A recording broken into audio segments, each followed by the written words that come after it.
అలాగే నిన్న గౌరవ తెలంగాణ ముఖ్యమంత్రి ఎన్ని రాఫెల్స్ విమానాలు కూలిపోయాయి, అలాగే Jairam Ramesh, Rahul Gandhi, Kharge, so many questions around operation Sindoor.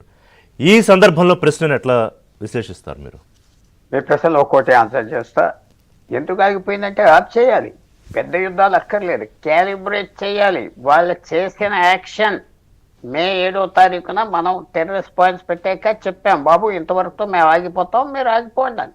వాళ్ళు ఆగిపోలేదు. అప్పుడు ఈ టెలివిజన్ వచ్చింది. తర్వాత మళ్ళీ మనం ఆగాలి.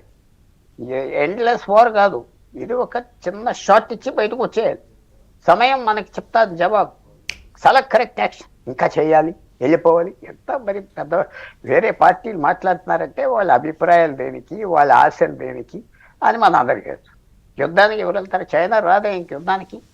చైనా రాదు. చైనా యుద్ధం 40 సంవత్సరాల్లో చేయలేదు. ఏదో బోర్డర్ యాక్షన్ ఇళ్ళాలు తోసుకోవడం తప్ప 40 సంవత్సరాలు యుద్ధం చేయలేదు చైనా. పాకిస్తాన్తో చేయిస్తుంది ఇక్కడ. పాకిస్తాన్ ఒక మర్సనరీ ఆర్మీగా. సో చాలా కరెక్ట్ ఆప్ చేయటం.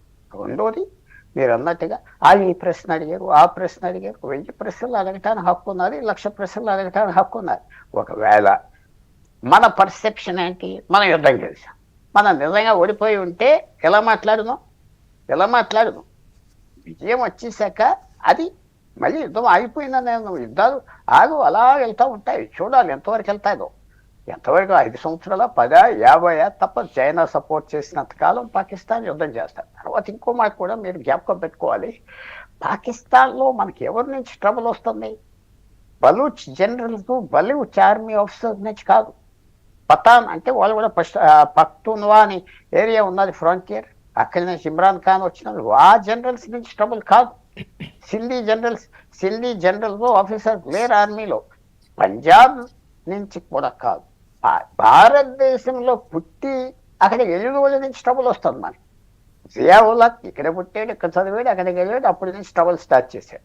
ఆ తర్వాత ముషారఫ్ ఢిల్లీ పుట్టాడు, ఢిల్లీ స్కూల్కి వెళ్ళాడు, అక్కడ స్టార్ట్ చేశాడు.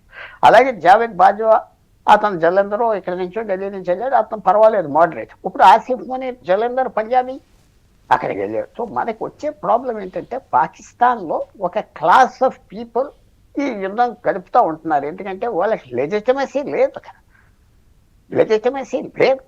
ఎప్పుడైతే పాకిస్తాన్ చీల్చారో మౌలానా ఆజాద్ ఏమన్నాడు, ఒరే అక్కడ పఠాన్స్ ఉన్నారు, సింధీస్ ఉన్నారు, పంజాబీస్ ఉన్నారు, బలూచీస్ ఉన్నారు, మీరు ఎక్కడికి వెళ్తారు, ఎందుకు వెళ్తున్నారు, అక్కడ ఎక్కడ ఫిట్ అవుతారు? సో మనకు ఆ ట్రబుల్ ఉంటుంది.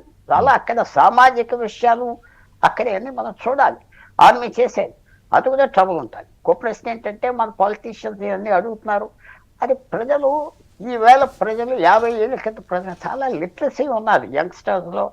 95%, 99%, 40 ఏళ్ళు లోపల ఉన్న వాళ్ళకి ఉన్నది. సో ఈ మాటలన్నీ ఎలా ఉంటాయంటే మీరు చెప్పారు కొన్ని కాంగ్రెస్ లీడర్స్ పేరు, అది కొంచెం అనవసరం అనుకుంటున్నా. దానికి వ్యతిరేకంగా పెద్ద నాయకులు కాంగ్రెస్ పార్టీలో అందరూ వ్యతిరేకించారు, కానీ బయటపడతలేదు. బయటపడే రోజులు వస్తాయేమో. తర్వాత ఇప్పుడు పిఓకే గురించి చెప్పారు. Correct strategy. మనకు వచ్చేది అక్కడికి వెళ్ళి యుద్ధాలు చేయలేము. ఆ బోర్డర్స్ ఎప్పుడు పర్మనెంట్ కాదు కదా. సోవియట్ రష్యా 1989లో మ్యాప్ ఉన్నది, ఎలాగో ఇప్పుడు ఎలాగ ఉన్నది. ఫ్యూచర్ మనం చెప్పలేం. మనకు ఆశ ఉన్నది, మనం ట్రై చేస్తాం, వస్తే మంచిది, అలా ట్రై చేస్తాం. టెన్షన్స్ ఉంటాయి భారతదేశానికి. చైనా, పాకిస్తాన్, ఇప్పుడు బంగ్లాదేశ్ పెద్ద విదేశంగా నేను చూడలేదు. కొన్ని రోజుల్లో కానీ పరిస్థితి పూర్తిగా మారిపోతుంది అక్కడ బంగ్లాదేశ్లో. ఎంతో మనకి ఎనిమిటీ కంటిన్యూ అవుతుంది. వాళ్ళు బలవంతులు, కొత్త బలం వెనకాల ఉన్నది.